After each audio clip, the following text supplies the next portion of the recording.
7 సంవత్సరాలు పరిశుద్ధులకు మధ్యాకాశంలో విందు జరగబోతుంది. వారెవరు? పరిశుద్ధులు. శనివారం రోజున ప్రార్థనకు వచ్చిన వారికి బిర్యానీ విందు దొరికింది. ఒకటి ఆత్మ కావలసిన వాక్యమైన విందు దొరికింది.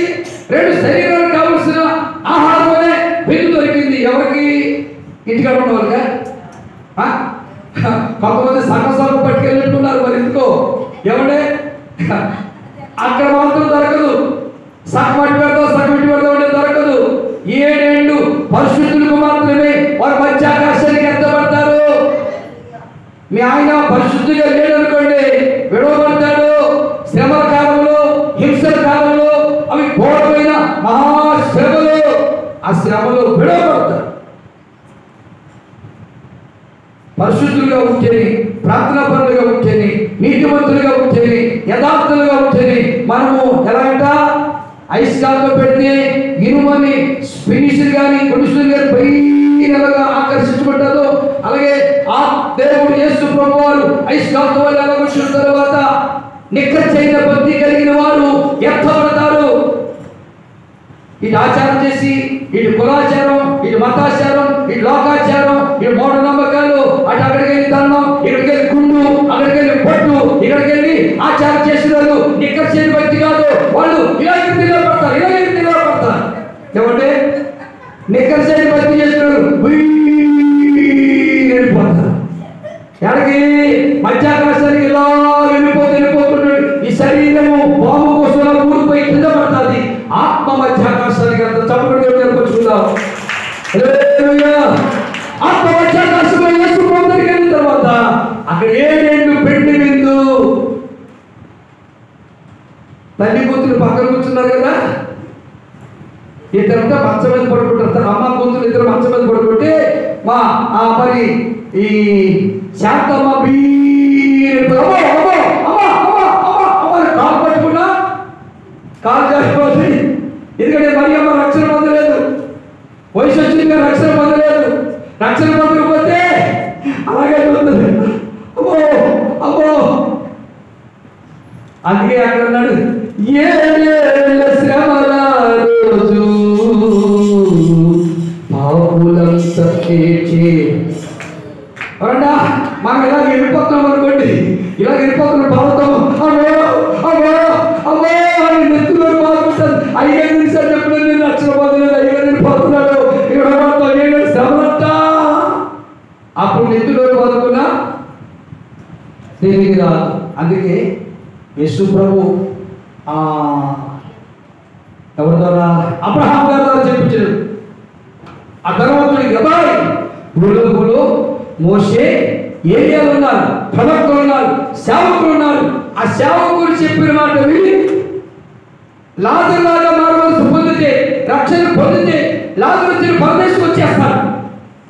వెళ్ళేదాంట్లో నువ్వు ఎలా వెళ్ళలేదు, నువ్వు ఎలా నరకంలో కష్టపడుతున్నావు, అలాగే నీ సోదరులు కూడా అలాగే నరకంలో కష్టపడతారు అని చెప్పడం జరిగింది. మనకు మాదిరి చూపించాడు.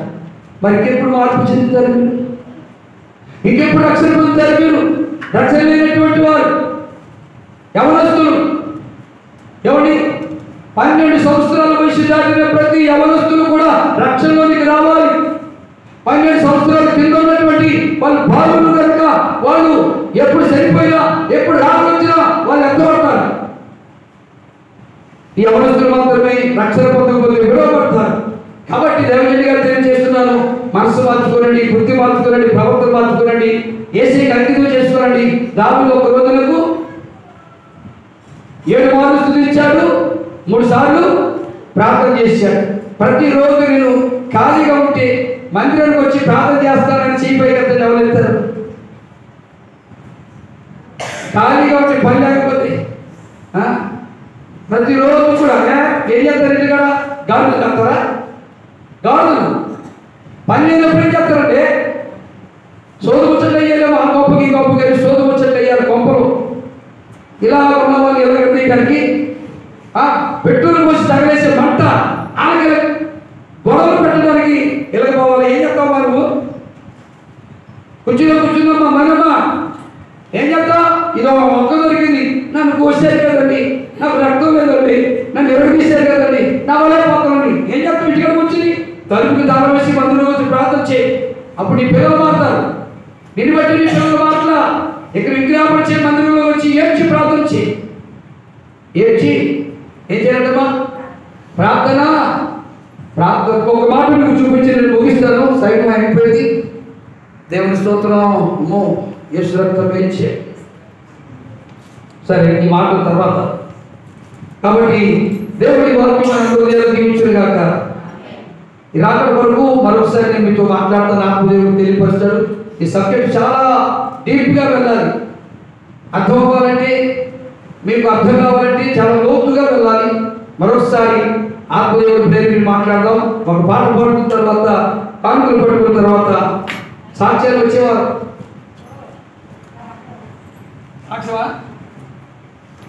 పరిశుద్ధురాలు మీరు చేసిన మేలు వివరించడానికి సిద్ధపడుతున్న బిడ్డను బలపరచండి. నీ దేవుని తొలిపోవాలి. యేసు నామములో ప్రార్థిస్తున్న పరమ తండ్రి, ఆమేన్.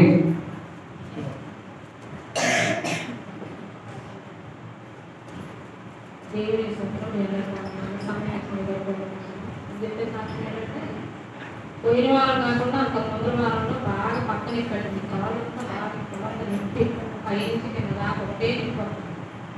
అయితే ఒంగుంటే పట్టేస్తుంది, లెవలేకపోతుంది. ఎన్నున్నప్పుడు పట్టేసినప్పుడు లెవలేకపోతుంది, బాగా నిండిపోతుంది. ఏం చేసాయా బాగా నిండిపోతుందని అందుకే ప్రార్థన చేసుకుంటున్నా. అయితే గవర్నమెంట్ మూడో బుధవారమే ప్రార్థన పెట్టింది. 7 బుధవారాలు పెట్టినప్పుడు, 3వ బుధవారం ప్రార్థన పెట్టినప్పుడు అయ్యగారు అన్నగా ప్రార్థన చేసినప్పుడు ఎవరైనా బలహీనత ఉంటే అక్కడ చేయి వేసుకుని బాబాలు నేను ప్రార్థన చేస్తాను. ఇప్పుడు ప్రార్థన చేస్తాను.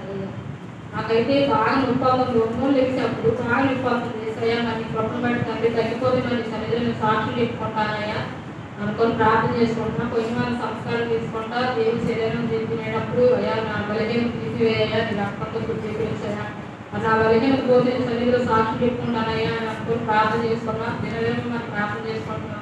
దేవుడి కృపను బట్టి మరి నేను ఎలాంటి మందులు వేసుకోకుండా మరి నన్ను ఎక్కువ తొలగించండు. దేవుడు నాకు స్వస్థత ఇచ్చిండు. నా కుటుంబ కొరకు నా కొరకు నేను అందరూ ప్రార్థన చేసి సాక్షి దేవుడు దీవించిండు. ఆమేన్. చెప్పిన సాక్ష్యం మనం విన్నాం. విశ్వాసంలో మనం చేస్తున్న పని దేవుడు చూస్తాడు. ఆ విశ్వాసాన్ని బట్టే దేవుడు కార్యం చేస్తాడు. ఎందుకంటే సాక్ష్యం దేవుడికి ఇష్టమైనది. దేవుడు చేసిన వీలు బట్టి సాక్ష్యం చెప్పేవారు ఉన్నప్పుడు దేవుడు సంతోషిస్తాడు. రెండో మేలు చేయడానికి ఆయన ఇష్టపడతాడు. అంత లేచి నిలబడదాం, పాట పాడుకుందాం. హల్లెలూయా.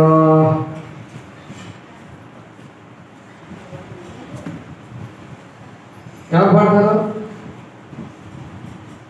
పాడతావా?